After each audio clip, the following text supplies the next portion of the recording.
Murprotec, empresa número 1 en Espanya i en Europa en eliminació definitiva d'humitats, patrocina l'oratge. Arribem a la recta final del mes de maig amb entropessons.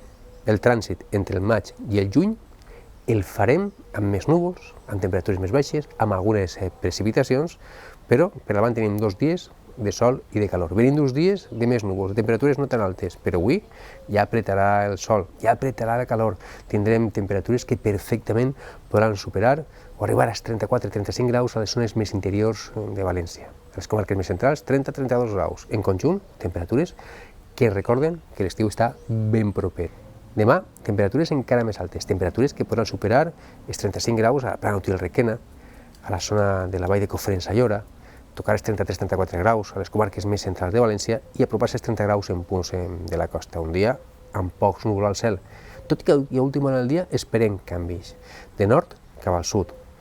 Una franjeta de núvols es penjarà des del nord de la península. Esto petarà en arribar a la Comunitat Valenciana amb vents de llevant. I els núvols, fins i tot la matinada de dijous a divendres, podrien deixar algun ruixat de caràcter vil a les zones de més al nord. Divendres serà un dia gris, ennuvolat, amb temperatures notablement més baixes i amb plogins de caràcter dèbil. Divendres serà un dia més de núvols que de pluja, però el cel estarà carregat de núvols, ambient bascoser, però temperatures més baixes. Dissabte sí, dissabte sembla que serà un dia gris, ennuvolat i plujoset, almenys fins a la vesprada, amb precipitacions que seran molt ben rebudes per començar el mes de juny.